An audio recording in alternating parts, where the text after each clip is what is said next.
dipersembahkan oleh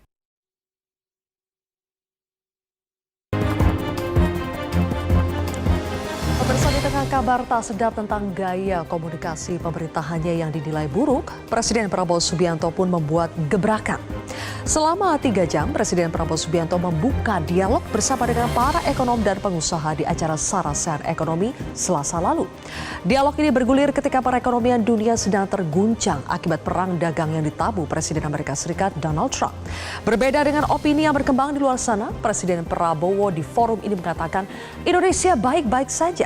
Tidak perlu cemas seperti banyak negara lain karena Indonesia bisa berdiri di atas kaki sendiri. Berbeda dengan opini yang berkembang di luar sana, Presiden Prabowo di forum ini mengatakan Indonesia baik-baik saja, kita tidak perlu cemas, fundamental perekonomian kita masih baik.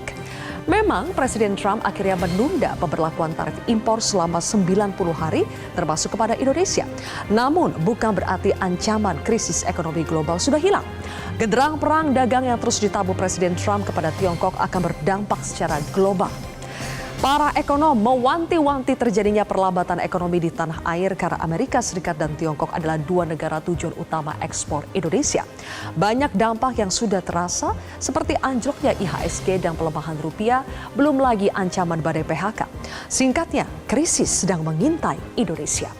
Namun di acara Sarasehan Ekonomi yang dihadiri oleh ekonom dan pengusaha, Presiden Prabowo dan sejumlah pembantunya kompak mengatakan Indonesia akan mampu melewati badai ini. Optimis memang harus, namun berbagai program yang disampaikan Presiden Prabowo di acara ini justru dinilai salah langkah. Seperti rencana membuka keran impor selebar-lebarnya yang menurut sejumlah pakar justru bisa jadi resep mempercepat menuju krisis di Indonesia. Sebesar apa ancaman kegelapan yang dihadapi Indonesia gara-gara gonjang-ganjing ekonomi global saat ini? Dan sudahkah pemerintah kita mengeluarkan jurus terbaik atau baru sebatas omon-omon saja? Inilah kontroversi selengkapnya. Indonesia katanya tidak gelap. Bersama saya Zilvia Iskandar. Ekonomi kita azasnya adalah kekeluargaan. Tidak boleh ada orang yang lapar di Republik yang merdeka 80 tahun. Tidak boleh ada orang yang tinggal di bawah kolong jembatan. Ini menusuk rasa keadilan.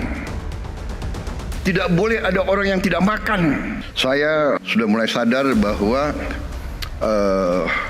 komunikasi dari pemerintah yang saya pimpin memang agak kurang.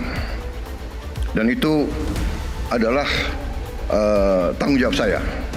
Saya bilang saya nggak suka orang yang hanya omon-omon. Hanya omon-omon. Terus terang aja. Saya bertahun-tahun saya sudah ingatkan.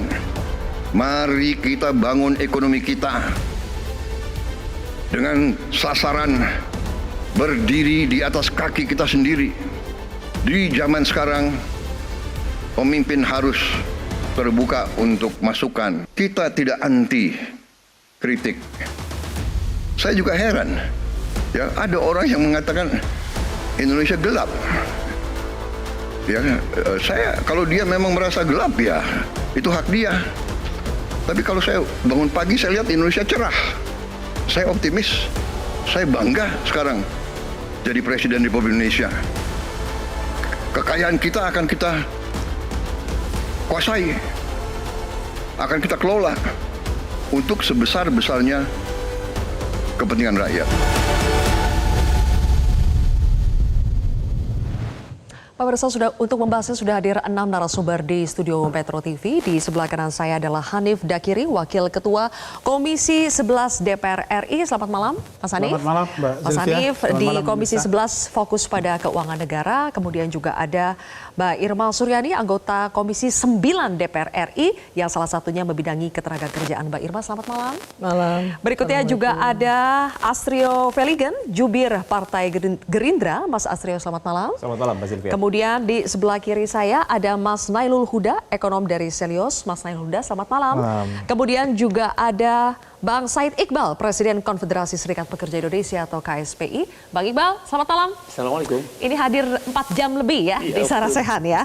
Oke, kemudian juga ada Profesor Ferry Latuhihin, ekonom. Prof. Ferry, selamat malam. Prof. Ferry ini juga mantan anggota Dewan Pakar Ekonomi di TKN Prabowo Gibran dulu. Kita lihat coba sekarang bagaimana analisa dari Prof. Ferry. Tapi sebelum itu pemirsa, kami ingin menyampaikan bahwa kita hampir sepekan terus membahas soal penerapan tarif resiprokal yang dikenakan oleh pemerintah Amerika Serikat.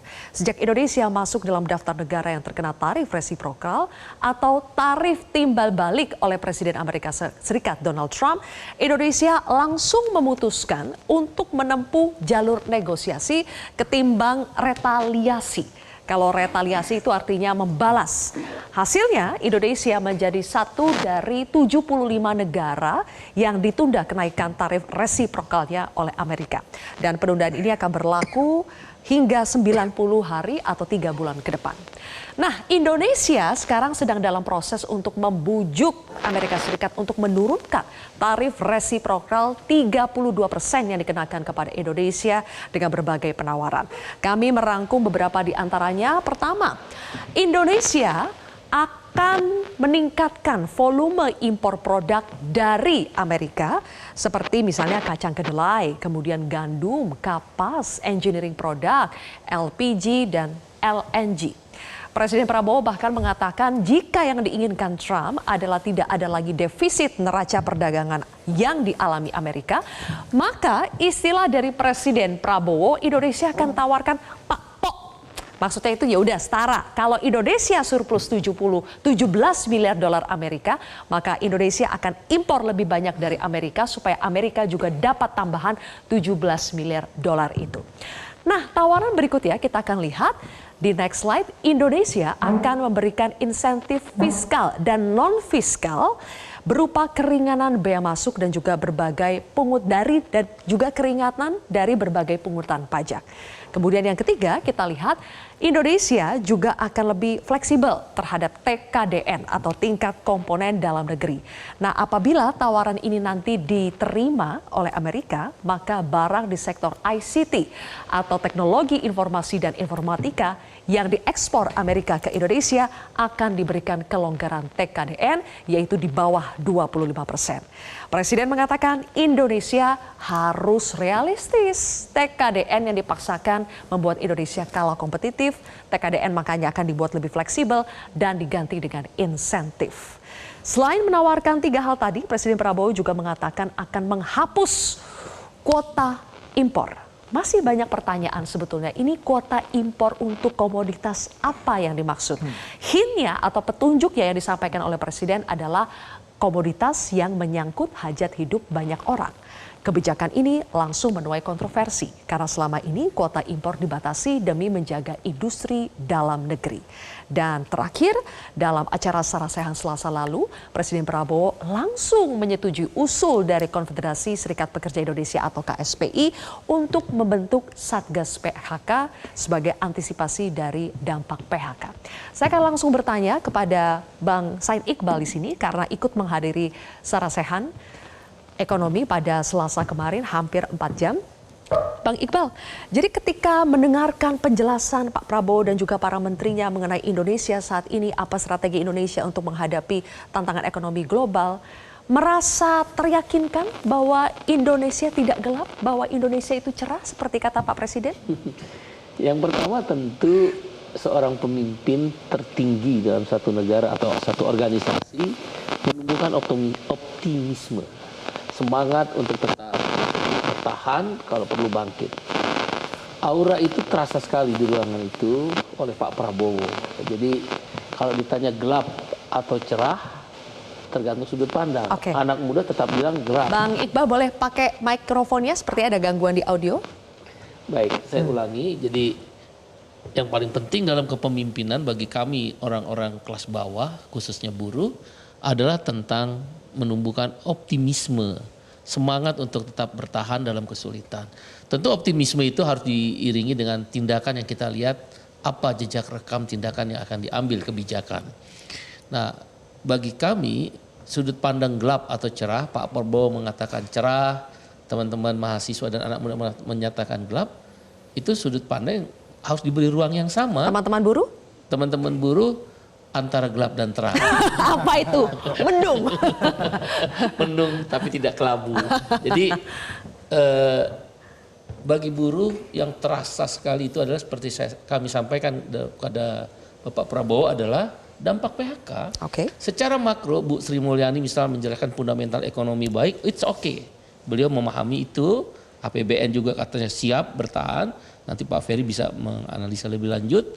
Kemudian dari Pak Menko Perekonomian, fundamental ekonomi kita baik. Tapi secara mikro itu di tingkat perusahaan. Mikro itu kan tentang penawaran permintaan. Ada permintaan barang, maka ditawarkan. Kalau nggak ada yang minta barang, ya produksi stop, berarti PHK. Nah, karena itu kita coba gali, karena itu masih lebaran waktu itu ya. Dari teman-teman serikat pekerja di tingkat perusahaan melaporkan, Bang, kami sudah diajak berunding oleh pimpinan perusahaan yang menyatakan dampak daripada tarif Trump akan menghantam industri yang mereka jalani, terutama tekstil, garmen, sepatu, elektronik yang 100% ke Amerika ekspor, kemudian suku cadang, otomotif, karet, sawit, dan beberapa pertambangan dan beberapa sektor lain. Oke. Nah kalau udah diajak berunding itu tanda-tanda pasti akan ada PHK. Nah kami sampaikan, kami kalkulasi, Baik. Pak Presiden kalkulasi kami dalam 3 bulan ke depan. Boleh jadi salah, tapi kami harus sampaikan bukan hanya semua yang enak-enak atau ABS saja asal Bapak senang.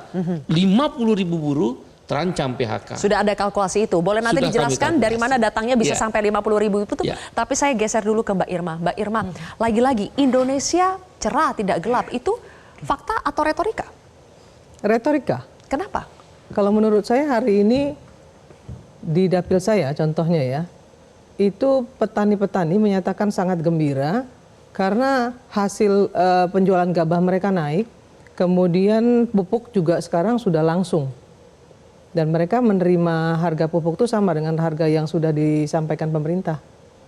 Itu pertama. Nah yang kedua, tadi Said Iqbal mengatakan bahwa ada yang gelap, ada yang terang, gitu kan. Nah kalau ada owner perusahaan itu memanggil mereka, sebenarnya jalan keluarnya gampang kok. Mereka harus ada negosiasi. Nah, itu di situ fungsinya Menteri Tenaga Kerja. Saya pernah mengalami itu ketika ada demo karena si perusahaan tidak bisa membayar UMR, itu akhirnya saya dudukkan dua-duanya. Ini sekarang produksi menurun. Ya, lebih dari 50%. Kami nggak bisa bayar UMR. Kalau kalian minta bayar UMR, ini kami tutup. Nah, sekarang gimana caranya agar perusahaan ini tidak tutup? Kalian harus tetap bekerja, gitu kan? Ini kan sama aja dengan kenaikan yang ancaman dari Trump tadi, kan seperti itu.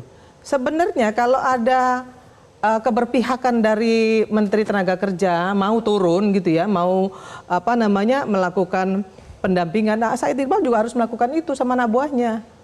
Saya rasa nggak ada masalah. Mereka pasti akan yakin mereka mau. Kan kenaikan tarif Trump itu kan bisa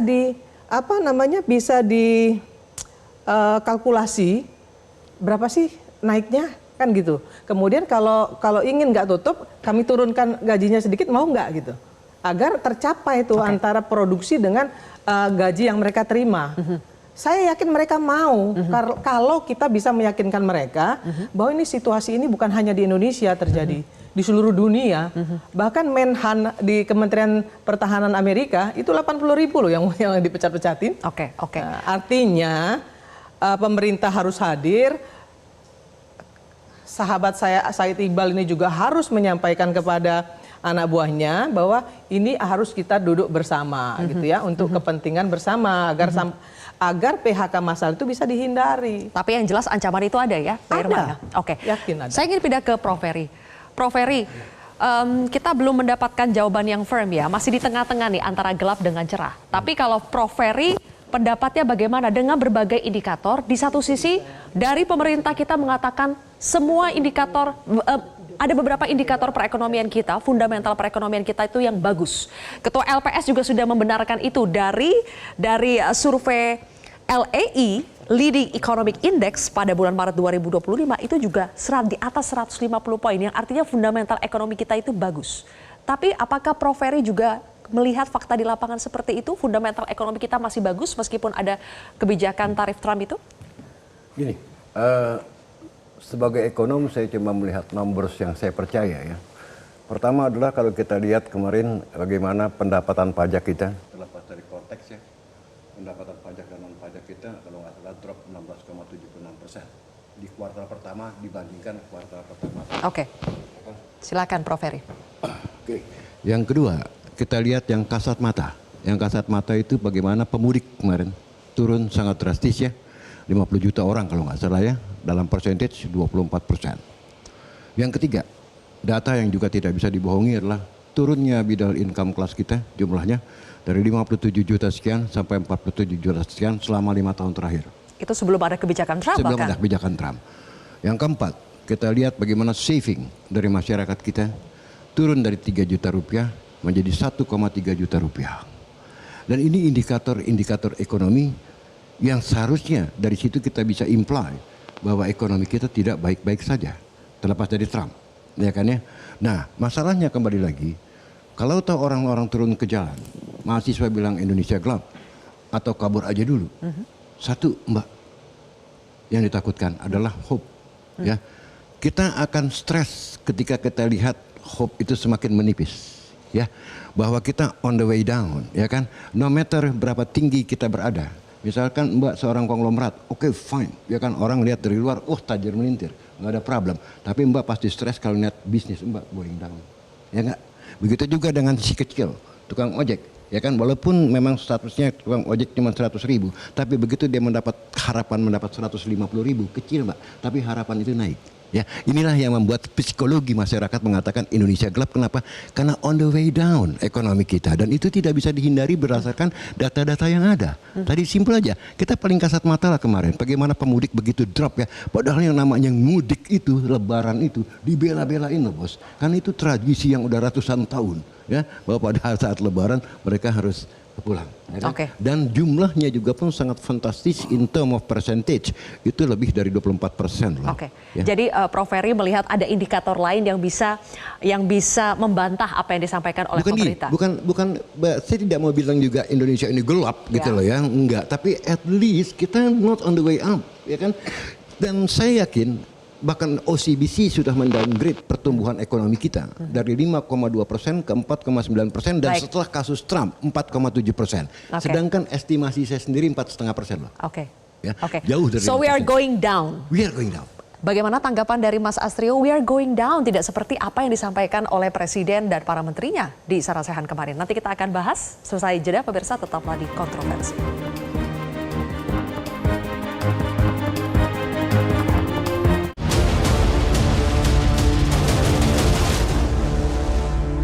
Dipersembahkan oleh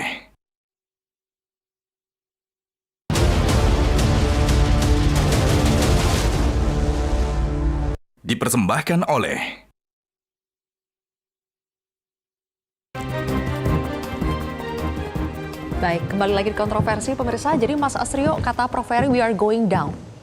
Jadi Mbak Zilvia, saya ada poin yang saya sepakat dengan Pak Ferry, ada poin yang tidak saya sepakat. Yang saya sepakat dari beliau adalah tentu saja dalam menilai apakah Indonesia ini sekarang gelap atau tidak gelap, itu kita harus menggunakan data-data yang objektif. Poin itu saya setuju.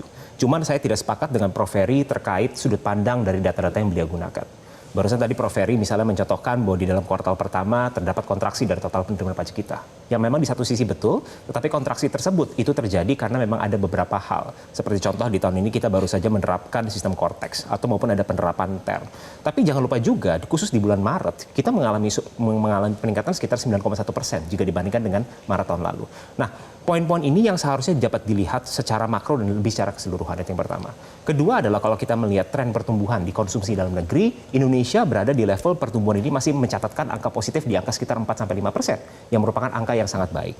Ketiga adalah kalau kita melihat angka makro kembali, unemployment masih berada di bawah 5%. Tapi tentu saja betul Mbak Zilvia, seperti yang disampaikan oleh Presiden Prabowo, kami sepakat bahwa bukan berarti Indonesia ini tidak memiliki tantangan. Tantangan terutama dalam hal ini adalah untuk meningkatkan daya beli terutama di kelas menengah, itu memang ada, dan inilah justru yang sedang dilakukan oleh pemerintah. Dalam hal ini untuk meningkatkan daya beli masyarakat dan menopang kelas menengah kita. Sebagai contoh, kenapa Partai Gerindra sepakat dengan pernyataan Presiden Prabowo bahwa Indonesia itu masa depannya cerah? Karena program-program yang telah diinisiasi oleh pemerintah merupakan program-program yang memang dibentuk untuk menopang daya beli kelas menengah. Sebagai contoh, salah satunya adalah makan bergizi gratis. Dalam jangka panjang ini tentu saja adalah program untuk meningkatkan sumber daya manusia dari anak-anak Indonesia. Tetapi dalam jangka pendek, ini adalah instrumen untuk menumbuhkan ekonomi, terutama perekonomian lokal. Sehingga kita bisa mendapatkan dua hal, Mbak Zilvia. Pertama, bukan hanya pertumbuhan ekonomi, tapi pemerataan ekonomi yang juga tidak kalah pentingnya, dan juga supaya ekonomi Indonesia tidak hanya bergantung pada daerah-daerah tentu saja. Lalu banyak sekali program-program seperti cek kesehatan gratis, seperti penyerapan gabah di harga 6.500 dan juga pupuk yang direct langsung disampaikan ke petani, maupun insentif seperti FLPP supaya masyarakat berpenghasilan rendah bisa memiliki rumah. Lalu pemerintah juga akan menyediakan instrumen renovasi sekolah, membangun sekolah-sekolah rakyat untuk masyarakat yang tidak mampu, maupun membangun sekolah-sekolah unggulan. Lalu jangan lupa juga Presiden sebentar lagi telah menerbitkan Inpres 9 tahun 2025 yang isinya adalah percepatan pembentukan dari 70.000 koperasi desa merah putih. Nah, ini semua dilakukan untuk apa, Mbak Zilvia? Yaitu supaya mendorong pertumbuhan ekonomi ini supaya dapat berjalan di angka yang positif, dan juga jangan lupa poin pentingnya adalah kita harus menggaungkan pemerataan ekonomi, bukan hanya pertumbuhan ekonomi. Jadi Indonesia sedang di dalam track yang benar, dan Indonesia masa depannya cerah. Sylvia, boleh sedikit kasih tahu? Kalau saya, saya nggak setuju dengan pembangunan sekolah-sekolah unggulan. Tapi saya lebih setuju BLK-BLK yang ada di seluruh Indonesia ini kemudian dibentuk satu tim ya agar pendidikan vokasi yang dikedepankan, skill. Karena kan pendidikan yang masyarakat kita yang punya pendidikan tinggi itu sedikit. Rata-rata kan SMP. Nah, yang dibutuhkan adalah skill. Maka kemudian pasar tenaga kerja nasional dan internasional butuh itu, butuh skill. Kenapa kita kalah dengan Filipina? Ya karena itu.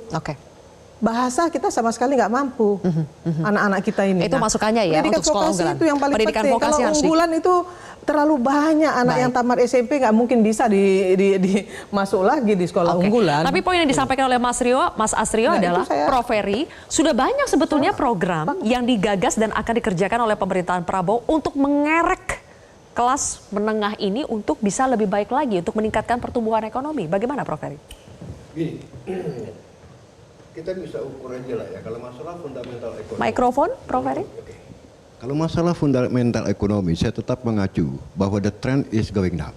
Tadi seperti saya katakan tadi, oke, fine, dalam satu titik bisa aja di bulan Maret seperti Mas Astrio bilang ada pendapatan naik, ya kan ya. Tapi kalau melihat trennya over time itu turun, bos, ya kan ya.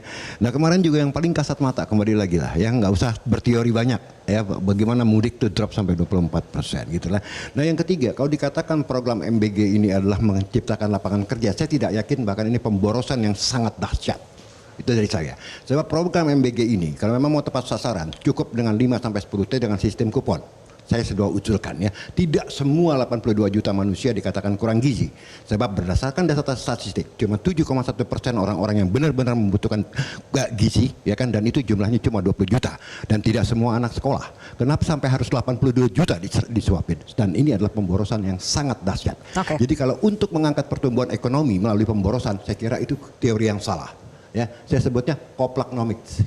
Masing-masing punya stand masing-masing ya. Nah, selebihnya lagi, dari mana uangnya untuk bikin koperasi 70.000? Saya tanya, kita nggak punya fiscal space. Akibatnya apa? Nanti bank-bank ditodong untuk ngasih ke maksudnya koperasi. Gimana? Ya kan? Koperasi, 70.000 koperasi. Bukan koperasi, Anda salah. BLK, Balai Latihan Kerja yang sudah ada di kementerian. Beda lagi, beda program. Beda. Saya masih ngomongin koperasi merah putih, Bang. Ya kan ya. Nah, ini saya pertanyakan. Saya nggak ini. Tidak against poinnya Mbak Irma. Menyambut Mbak punya ya. Nah, ini program koperasi, katanya koperasi merah putih 70.000 ya kan, dengan dana kalau nggak salah dibutuhkan 300-400 triliun. Saya pertanyakan, uangnya dari mana? Ini program lain lagi. Sebagian akan menggunakan APBN dan tentu saja sebagian sesuai dengan instruksi Presiden juga akan melibatkan Bambang Himbara. Ini merupakan contoh salah satu bentuk penyaluran kredit yang produktif. Ini yang paling bahaya. Memang penyaluran kredit ini juga harus produktif dan digunakan untuk ekonomi dari daerah, membangun ekonomi ini dari pedesaan. Itulah visi daripada Presiden. Bank BUMN Himbara ini dibuang di pasar modal karena they don't trust it, dan tidak pernah ada story-nya koperasi kita berhasil.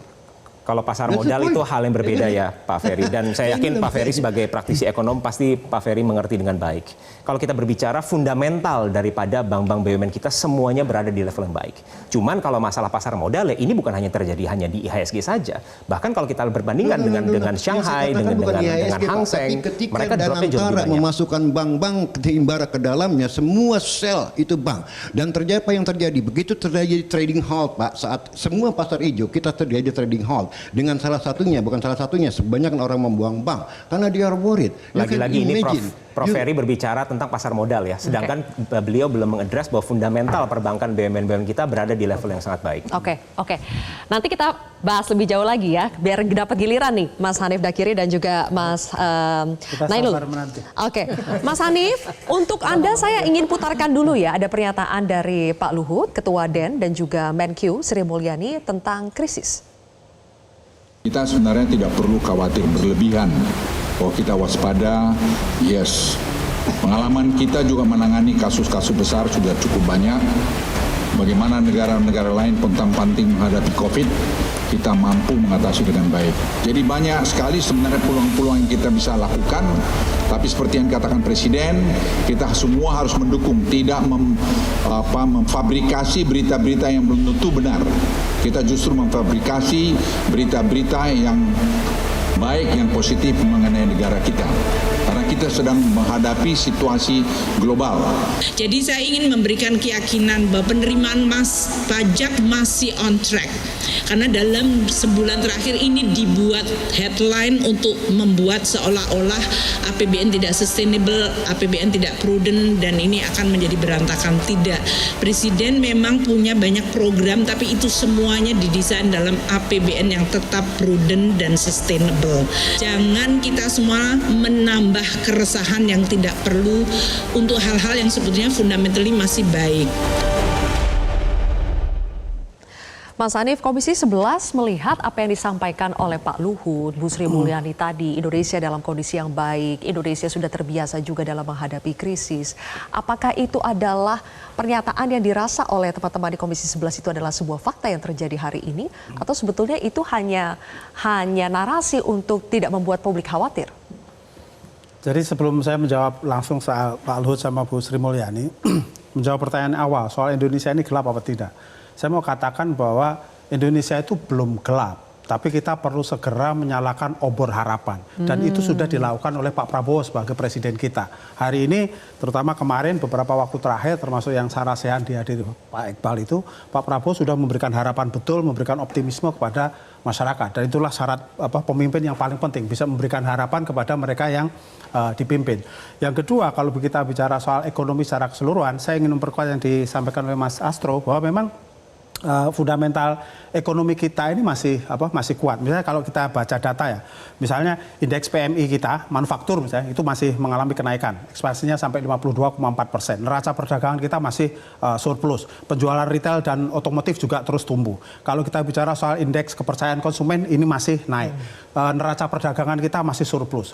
Perbankan kita masih bagus. Misalnya dana pihak ketiga mengalami pertumbuhan. Terus kemudian modal perbankan juga masih cukup kuat. Penyaluran kredit juga tumbuh 10%. Ini kan menjadi fundamental ekonomi kita yang saya kira memberikan harapan. Tapi, nah ini yang mungkin masuk ke yang tadi disampaikan oleh Pak Ferry. Ada sejumlah tantangan yang memang harus kita hadapi dalam waktu terakhir ini. Misalnya terkait dengan pelemahan daya beli, kita memang masyarakat merasakan itu. Kemarin kalau kita bicara soal pasar saham, nah itu memang juga ada tantangan yang itu harus di handle oleh pemerintah. Tapi di atas itu semua yang saya mau katakan adalah bahwa pemerintah menurut saya dalam hal ini Pak Presiden Prabowo sudah on the track. Ya kan? Dia bisa memberikan guidance yang jelas, memberikan arahan yang jelas kepada seluruh jajarannya bagaimana ekonomi ke depan ini bisa terus tumbuh. Kalau Pak Ferry katakan misalnya going down, mungkin beberapa waktu kemarin ya kita sempat mengalami going down itu. Nah, tetapi saya mau bilang sekarang ini justru bottoming out gitu. Jadi ibarat grafik itu kita kemarin sempat turun gitu set. Nah, tapi sekarang sudah mulai bottoming out. Lagi Naik rebound. dan trennya menurut saya ini cukup bagus, termasuk penerimaan pajak kan juga sudah mulai sudah mulai bagus lah. Mungkin Oke. perbaikan di sistem korteknya dan lain sebagainya. Jadi secara umum saya kira harus tetap positif untuk melihat Republik ini. Dengan berbagai fundamental ekonomi yang tadi disampaikan oleh Mas Hanif Dakiri, kemudian juga Mas Astrio, apakah betul menurut Selyus bahwa saat ini Indonesia belum gelap, Indonesia on the track, dan kita ini patut untuk optimis sebetulnya? Ya, mungkin langsung saja ya. Kalau dari Cels sendiri memandang bahwa Indonesia sudah gelap sebenarnya. Sudah gelap? Sudah gelap. Bentar dulu. Beda-beda nih ya? Ya, kalau tadi Prof. Ring memang mengatakan sudah gelap tapi kurang lugas gitu kan. Nah, ini saya katakan bahwa kita sudah gelap, yang dimana kalau kita lihat IKK, Pak Hanif, memang kalau dilihat dari angka masih di atas 100. Tapi kalau kita lihat trennya itu menurun. Itu dari Desember ke Januari itu menurun, di mana di tahun-tahun sebelumnya itu mengalami kenaikan. Karena apa? Karena setiap tahun itu pasti ada kenaikan gaji. Kalau ini ada kenaikan gaji, tapi turun IKK-nya. Artinya adalah masyarakat tidak yakin akan konsumsi mereka. Itu yang pertama. Ini sebuah anomali ya? Anomali. Oke. Yang kedua adalah dari sisi kita menghitung untuk tren konsumsi rumah tangga dan pertumbuhan ekonomi di Ramadan Lebaran. Trennya menurun. Tren ketika ada kuartal di itu ada Ramadan dan Lebaran, itu trennya menurun. Sekarang hanya sekitar 4,9%. Masih tumbuh di 4%, tapi itu menurun trennya. Dan ini ditopang dengan tahun 2024 kita mengalami deflasi secara berturut-turut deflasi 5 bulan berturut-turut. Nah, ini menandakan konsumsi masyarakat kita tertahan dan sebagainya. Dan jangan lupa, pendapatan disposable masyarakat itu juga menurun. Dulu kita pendapatan disposable masyarakat itu adalah pendapatan yang bisa dibelanjakan. Itu sekitar 80%, 85%. Sekarang tinggal 75%. Artinya ini ada yang salah dengan fundamental konsumsi domestik kita. Padahal kalau kita merujuk kepada data semua, kita pasti tahu lah, konsumsi rumah tangga 50% penyumbang terhadap PDB kita. Nah, ini yang berbahaya. Karena kalau kita ditengok di tahun kemarin sudah berapa Bang Iqbal? 80.000 ya? 60.000 PHK yang tahun kemarin? Tahun kemarin 50 ribuan. 50 ribuan. Nah, kita kalau menurut data Kemenaker 18.000, menurut Apindo 40.000, 60.000. Nah, ini menandakan konsumsi rumah tangga kita akan semakin gelap gitu.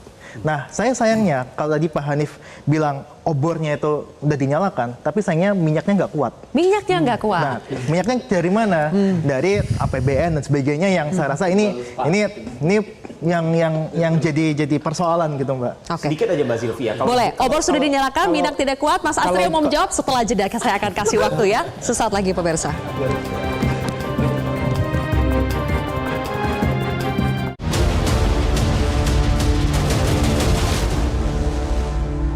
Dipersembahkan oleh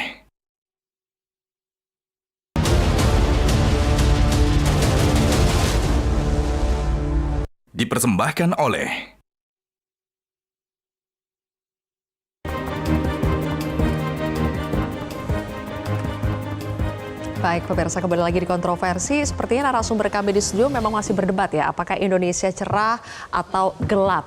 Di sebelah sini yang kiri mengatakan Indonesia gelap, obornya sudah menyala tapi minyaknya kurang. Bagaimana tuh, Mas Hanif?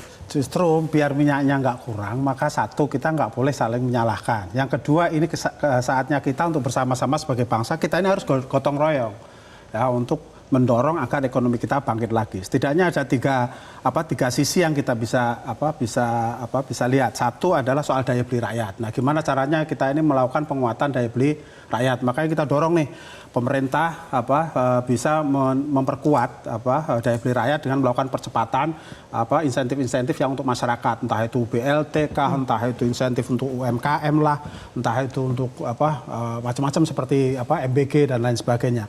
Kemudian juga soal menjaga kepercayaan pasar. Nah, ini saya mau dorong lebih kepada bagaimana kita melakukan transformasi strukturalnya lah. Jadi biar ini lebih kuat di pasarnya, gimana agar nanti sektor-sektor produktifnya bisa lebih didorong, bahkan mungkin kita bisa masuk ke reindustrialisasi. kemudian kita juga bisa perkuat produksi di domestik kita. Nah, yang terakhir mungkin yang terkait dengan soal akses pembiayaan di masyarakat yang ini juga nanti akan membantu memperkuat pergerakan ekonomi kita. Jadi poinnya adalah ya sebenarnya minyaknya bahan bakunya kita juga ada gitu. Hanya ini perlu kita konsolidasikan bersama dan oleh karenanya kita juga dorong Kementerian Keuangan juga untuk memberikan penjelasan kepada publik mengenai roadmap fiskalnya itu lebih clear gitu loh. Nah, sehingga publik itu yakin karena sebenarnya kan apa yang dilakukan oleh Bu Sri Mulyani dan teman-teman di Kementerian Keuangan itu kan cukup jelas. Nah, cuman mungkin ini butuh komunikasi politik yang lebih baik sehingga masyarakat tahu betul, oh ya, ini secara fiskal ini aman, ini misalnya kalau dari sisi investasinya juga tumbuh, dari sisi perbankannya kuat dan lain sebagainya. Lagi-lagi butuh komunikasi publik yang lebih baik supaya tidak saling menyalahkan nih Mas Helios. Gimana? Merespon. Jadi sebetulnya ini persoalan bagaimana kita harus bergotong royong, jangan saling menyalahkan. Iya, memang yang menyalahkan kan presiden kan. Kita nggak menyalahkan siapa-siapa. Yang menyalahkan presiden dengan komunikasinya membuat hoax dan sebagainya. Tapi data-data itu nggak hoax sebenarnya. Data-data itu ada dan diterbitkan oleh Bank Indonesia, BPS dan sebagainya. Nah, itu yang pertama. Nah, yang kedua adalah kalau kita lihat sebenarnya obor-obor ini kan memerlukan kondisi fiskal yang sehat. Tengok kalau kita lihat dari sisi penerimaan negara, tadi Pak Ferry sudah menjelaskan panjang lebar mengenai shortfall di 2 bulan awal kita. Meskipun Maret sudah membaik karena memang di Maret ini kan ada SPT yang memang dia kalau siklus tahunannya pasti akan meningkat. Dan itu pasti akan meningkat. Nggak mungkin kalau Maret itu dia turun gitu. Nah, yang kedua adalah kita melihat dari fiscal space. Ini sangat-sangat sempit kalau kita dengar ada beberapa program yang ingin dipaksakan. MBG sudah dipaksakan dan saya kira seperti ini, logikanya MBG itu adalah memang ada terjadi permintaan besar-besaran untuk program MBG, tapi jangan lupa ada shifting juga di situ. Dari mana? Dari permintaan pasar. Ini kan ada permintaan dari pemerintah, ada permintaan dari pasar. Permintaan pemerintah itu menggeser dari permintaan dari pasar. Makanya ini yang bisa saya bilang tidak akan selalu positif tinggi. Kita menghitung dampak dari MBG itu cuma 0,06%. Itu sangat rendah sekali. Dan kalau kita lihat dari sisi itu saja obornya minyaknya kurang. Terus kemudian dari kursi merah putih tadi akan dipaksakan untuk dari perbankan. Perbankan kita akan bonyok kalau gitu. Ini yang koperasi merah putih ya? Koperasi merah putih. 75.000. Mas Astrio pasti punya jawabannya untuk membantah itu? Ya, ada beberapa poin yang tadi disampaikan oleh Mas Nailul yang harus kita cermati berdasarkan data-data yang ada. Pertama, ketika Mas Nailul mengatakan bahwa sedang ada penurunan daya beli atau konsumsi rumah tangga daripada masyarakat Indonesia. Beliau sendiri menyatakan bahwa trennya masih pertumbuhan positif di angka kurang lebih 5%. Dan Partai Gerindra semakin meyakini bahwa tren konsumsi dalam negeri ini akan semakin meningkat. Kenapa? Karena balik lagi oli tersebut untuk melumasi peningkatan daya beli daripada masyarakat, terutama konsumsi dalam negeri itu sudah dilakukan. Kalau kita lihat beberapa program-program yang sedang diusung oleh pemerintah, seperti makan bersih gratis, seperti koperasi merah putih, maupun pembentukan Danantara, semuanya diciptakan untuk menciptakan satu adalah demand-demand di tingkat lokal. Yang kedua yang tidak kalah penting adalah penciptaan lapangan pekerjaan berkualitas. Jadi di sini pemerintah berfokus bukan hanya untuk menciptakan lapangan pekerjaan baru yang bisa meningkatkan daya beli, tapi menciptakan lapangan pekerjaan berkualitas yang berorientasi high paying jobs. Yang kedua adalah kalau kita berbicara rendahnya tingkat inflasi di kuartal pertama di tahun 2025.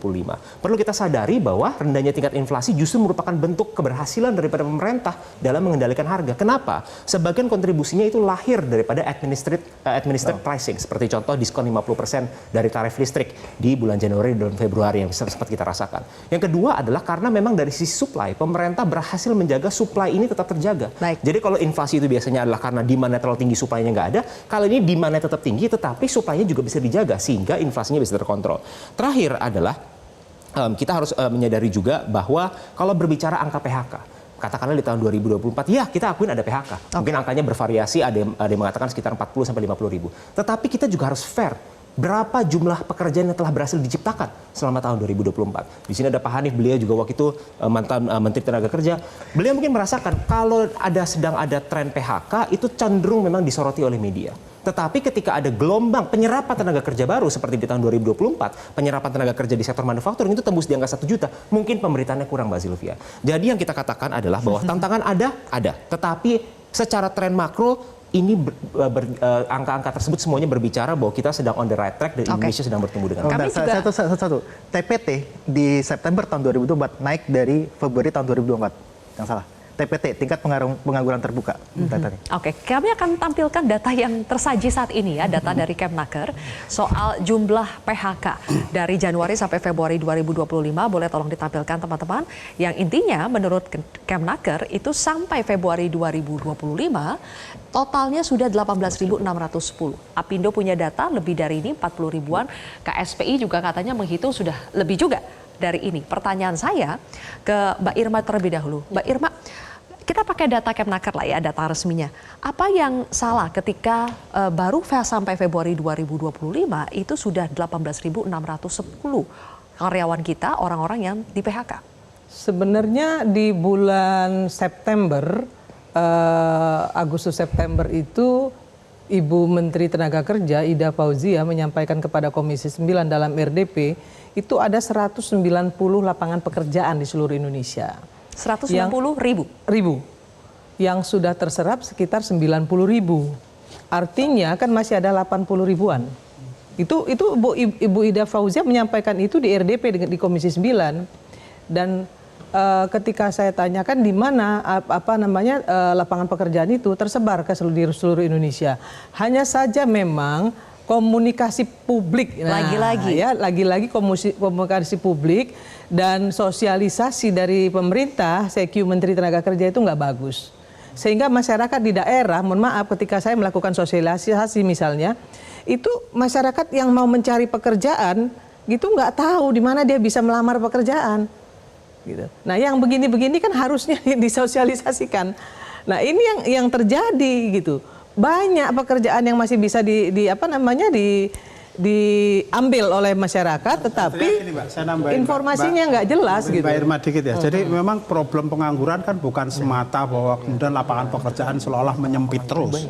Kan bukan semata itu, tapi ada di kita ini juga problem mismatch, ada problem skill kita. Sehingga ke depan pemerintah itu kita dorong juga agar pelatihan dan pendidikan vokasi termasuk soal BLK yang tadi disampaikan oleh Bu Irma itu digenjot ini. Ini sebagai bagian dari transformasi struktural ekonomi kita gitu. Jadi memperkuat pelatihan dan pendidikan vokasi terutama untuk upskilling maupun reskilling, sehingga dengan begitu maka kesempatan kerja yang muncul bisa diisi oleh tenaga kerja kita. Harus jeda 10 detik. Sekarang kita menghadapi berbagai tantangan ya. Ada tarif kebijakan resiprokal, makanya ada hitung-hitungan bisa 60 ribu dalam 3 bulan ke depan ya. KSPI menghitung bisa terjadi PHK. Ya kan kalau kita tidak benar menghadapi tarif itu. Nah, bagaimana cara yang tepat supaya ada kebijakan tarif Trump itu, bagaimana kita mengantisipasi supaya tidak lebih banyak yang di PHK? Mas Asrio nanti juga boleh menambahkan, tapi kita jeda lagi pemirsa usai yang satu ini.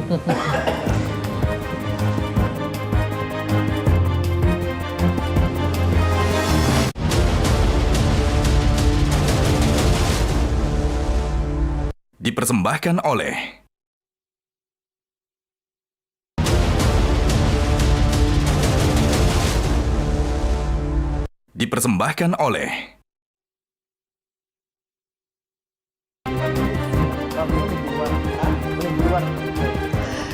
Sampai 3 bulan ke depan dalam hitungan KSPI akan ada lebih dari 50 ribu orang akan ter-PHK karena efek tarif impor AS. Kenapa bisa sampai begitu banyak, Bang Iqbal? Pertama, kenapa beda antara Kemenaker dan Serikat Buruh itu dari 8 tahun yang lalu. Berulang-ulang saya sudah ingatkan sama Kemenaker. Jangan pasif. Kalau Pak Hanif masih mending lah, agak aktif ya. Tapi setelah itu pasif, menunggu dari Disnaker. Disnaker menunggu dari pimpinan perusahaan. Terkadang perusahaan nggak melaporkan sepenuhnya. Misal 10 ribu di PHK, dia laporin 5 ribu. Karena dia takut diperiksa pajaknya, dia takut diperiksa limbah B3-nya. Kemudian ada juga yang tidak ada serikat buruhnya nggak mau ngelapor. Nah, makin kecil PHK seolah-olah, saya tidak menyatakan demikian ya, seolah-olah Kementerian Tenaga Kerja berhasil menjalankan fungsi dan tugas. Padahal makin data itu tidak mendekati kebenaran, makin gagal karena presiden pasti akan salah dalam mengambil keputusan. Itu kenapa saya kemarin berani menyatakan mewakili kawan-kawan buruh 3 bulan ke depan pasca tarif Trump itu 50 ribu. Kami mendapat laporan, kemudian saya suruh hitung 50%. Berapa kira-kira Anda akan dipotong? Kata pengusaha berapa? 30-50% Bung Iqbal. Oke, hitung semua total pabrik ada berapa, ketemulah angka 50.000 itu. Itu angka yang belum tentu benar, tapi harus dipersiapkan. Karena faktanya dari Januari sampai dengan Februari hingga awal Maret 2025, 60.000 kita udah rilis. Baik. Yang nggak usah jauh-jauh, Aditex lah, yang ada di Tangerang, Jabatex, kemudian Sanken, kemudian ada Yamaha, itu kan fakta semua. Masa kita nggak bisa lihat? Yang paling gampang lihat sosial media lah. PCO-nya di Kemenaker itu lihat sosial media kerjaannya. Kemudian dia periksa PT Sambu di Indragiri, nggak tahu bahwa itu perusahaannya tutup. Oleh karena itu kami sampaikan kepada Pak Prabowo ada 4 langkah yang secara mikro. Saya nggak ngerti lah makro, walaupun saya belajar, tapi saya nggak mau masuk ke sana. Saya masuk mikro aja. 1, Satgas PHK. Jangan gerabak-gerubuk seperti Sritek. Presiden maunya begini, di lapangannya beda. Menterinya nggak, karena baru mungkin ya, nggak bisa berbuat apa-apa. Saya bilang THR nggak dibayar, pesangon nggak dibayar, bener. Habis itu cuma minta maaf. Nah, ke depan PHK itu akan menjadi gelombang protes. Lihat aja Amerika. Indonesia akan menghadapi itu. Itu Pak Prabowo nggak mau, makanya direspon.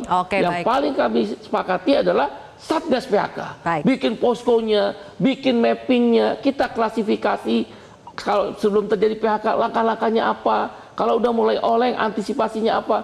Kalaulah terjadi PHK, hak buruhnya harus dibayar. Bahasa beliau kan, kehormatan bagi saya adalah memastikan tidak ada buruh yang tidak mendapatkan haknya. Itu diomongin kok. Nah, baru deregulasi. Yang dimaksud impor Pak Prabowo tadi itu adalah yang dimaksud impor Pak Prabowo tadi adalah bukan semua barang. Tekstil Pak Prabowo nggak mau impor masuk, maka kami menyampaikan Permendak nomor 8 tahun 2024 cabut. Kan Bapak udah janji, saya ingetin lagi, Bapak udah janji loh sama kami, bahkan Bapak telepon Pak Zulhas. Oh iya, kalau bisa besok cabut aja. Nah, yang kayak begitu kan cepat. Itu yang saya bilang, optimisme itu penting. Ini soal kuota pemimpin. impor ya? Iya. Tadi Pak Irma mau menanggapi apa? Singkat saja. Ya, saya cuma mau bilang bahwa kurator itu modus. Ini Sritex. Enggak, ya itu bukan cuma Sritex semua, itu modus. Semua, betul. Iya, modus. Makanya saya bilang tadi kan Iqbal bilang bahwa kepentingan karyawan duluan. Nah, ini nanti si kurator nyuruh 1 orang aja untuk protes, itu udah selesai itu yang namanya urusan karyawan itu dapat ini duluan, dapat pesangon duluan. Nah, itu nanti saya akan minta, kami dari Komisi 9 akan minta ke teman-teman serikat masukan-masukan itu untuk merubah. Satgas PHK harus melibatkan DPR. Akan kita libatkan. Baik, kakak-kakak, sayang sekali waktunya sudah habis. Bang Ferry baru dapat 1 kali ngomong, saya harus ke Prof Ferry lagi ya, sorry. Prof Ferry, jadi terakhir Prof Ferry, Bang Iqbal sempat menyentuh salah satu kontroversi juga, keran impor. Tidak jelas memang ketika Pak Prabowo mengatakan keran impor akan dibuka selebar-lebarnya. Ya, saya kira begini, kita harus tafsirkan yang berbeda ya. Dalam arti begini, bukan semuanya barangkali gitu kan, yang enggak, ini bahaya. Pak Prabowo juga secara sadar ya kan ya. Memang spontanitas dari beliau ya kan ya, bahwa kan ini akan dipermudah ya kan, tapi bukan berarti semuanya ya kan. Sebab apa? Kembali lagi, kalau semuanya dibuka Mbak, dengan Cina yang oversupply, ini jebol sama sekali loh. Saya juga against it ya kan ya. Mungkin kalau toh impor kuota yang dikatakan oleh Pak Prabowo itu bang sama sekali dinolkan, sama sekali bebas gitu, mungkin bilateral trade agreement kita dengan Amerika. Iya kan, bukan ke seluruh negara gitu. Dan sorry Pak, kalaupun kuotanya itu dihilangkan, pemerintah tetap dapat melakukan proteksionisme dengan menerapkan bea masuk Pak untuk melindungi. Iya pasti. Maksud saya begini, untuk meluruskan komunikasi tadi agar masyarakat paham ya kan, saya kira nggak segila itulah ya presiden kita ya. Artinya ini sama sekali mungkin dalam konteks kita lagi menghubungi Amerika. Iya. Pakpok, ya karena itu loh. Tapi tidak seluruh negara menurut saya. Itu bahaya sekali dan saya yakin Pak Presiden pun sadar. Kalau itu ya. Berarti kuncinya kalau singkat, kalau kita mau keluar dari kegelapan ini, atau setidaknya Prof Ferry mengatakan gelap ya. Gelap, belum gelap, setengah gelap, setengah cerah. Saya tidak menuduh presiden kita yang bikin gelap loh. Ini beliau menerima warisan dari presiden sebelumnya yang tidak dalam kondisi baik-baik. Dan itu trennya memang turun, Bos. Saya tidak mengatakan bahwa ini kesalahan pemerintah yang baru, tidak. Ini warisan dari pemerintah yang lama dan kebetulan trennya juga secara global lagi turun, Mbak. Apalagi dengan ketidakpastian yang tinggi sekarang ini. Baik. Dan saya dengan boleh dibilang dengan Mas Huda ya, kita memang berbicara tentang angka, tentang tren baik. gitu loh. Jadi bukan yang presiden ini hari, Bos. Sayang sekali waktu kita sudah habis. Terima kasih Oke, terima Abang-abang dan juga Mbak Irma. Terima kasih sudah bergabung bersama kami di Kontroversi malam hari ini, pemirsa. Dan kami masih akan kembali lagi dengan informasi-informasi lainnya yang akan kami hadirkan minggu depan. Tetaplah bersama kami di Petro TV. Sampai jumpa.